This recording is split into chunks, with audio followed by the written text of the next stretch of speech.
안녕하세요. 백인의 배우 세계 문학을 읽다. 낭독을 맡은 배우 이영희입니다. 제가 읽어드릴 작품은 미국 작가 케이트 쇼팽의 단편소설 데지레이 아기입니다.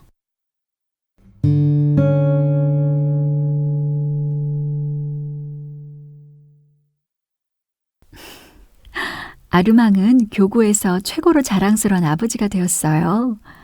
제일 중요한 이유는 아기가 자신의 이름을 짊어질 남자아이기 때문이겠죠. 물론 그는 그렇게 말하지 않아요. 딸아이도 똑같이 사랑한다고 하는데 사실이 아닐 거예요. 나를 기쁘게 하려고 하는 말일 뿐이죠, 뭐. 그런데 엄마, 그녀가 덧붙였다. 발몽두 부인의 머리를 가까이로 끌어당기며 작게 속삭였다. 아르망은 요즘 하인들을 벌주지 않아요. 아기가 태어난 후 단 한 사람도요. 일하기 싫어서 다리에 화상을 입은 척하는 흑인 아이를 보고도 그는 웃을 뿐이에요. 그리곤 흑인 아이들은 아주 장난꾸러기야 라고 말하죠. 엄마, 난 요즘 너무 행복해요. 그래서 두려워요. 데지레가 말한 건 사실이었다. 결혼하고 아들을 갖게 된 뒤 아르망 오비뉴의 까다롭고 오만한 성격은 부드럽게 바뀌었다. 상냥한 데지레를 더더욱 행복하게 만든 것은 이것이었다. 그녀는 아르망을 절절히 사랑했다. 그가 눈살을 찌푸리면 그녀는 파르르 떨었지만 여전히 그를 사랑했다. 그가 미소를 지으면 그녀는 그보다 더 큰 신의 축복은 바라지도 않았다. 아르망은 그녀와 사랑에 빠지고부터는 검게 그을린 잘생긴 얼굴을 구겨본 적이 없었다. 아기가 태어난 지 약 석 달이 됐을 무렵의 어느 날, 데지레는 집안 공기 속에 자신의 평화를 위협하는 뭔가가 떠다니고 있다는 사실을 확연하게 느꼈다. 처음에는 너무 미묘해서 잘 파악할 수 없었다. 불어난 암시 같은 것이었다. 검둥이 하인들 사이에 수상한 소문이 떠돌고 있었고 멀리서 온 예상치 못한 손님들이 집을 찾아왔다. 거기다 남편의 태도마저 이상해졌고 끔찍하게 변했다. 그러나 그녀는 그에게 왜 그러는지 감히 묻지 못했다.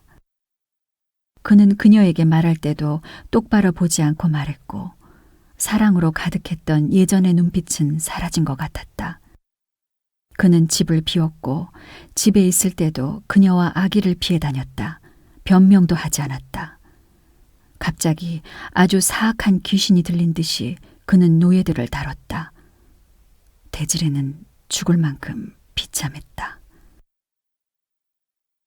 몹시 더운 날 오후 그녀는 자기 방에 앉아 있었다. 가운을 입고 어깨에서 흘러내리는 비단결 같은 갈색 머릿결을 손가락으로 힘없이 쓸어내리고 있었다.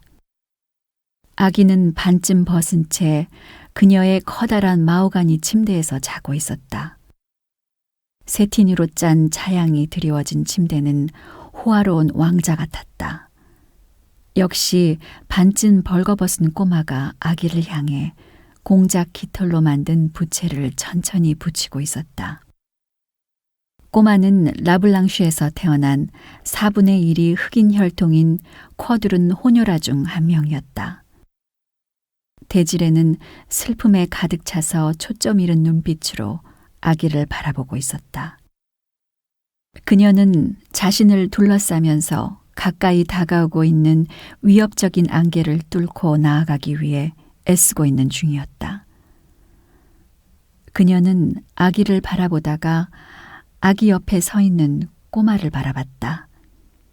그리고 다시 꼬마를 보다가 아기를, 다시 또 다시 뚫어져라 쳐다봤다.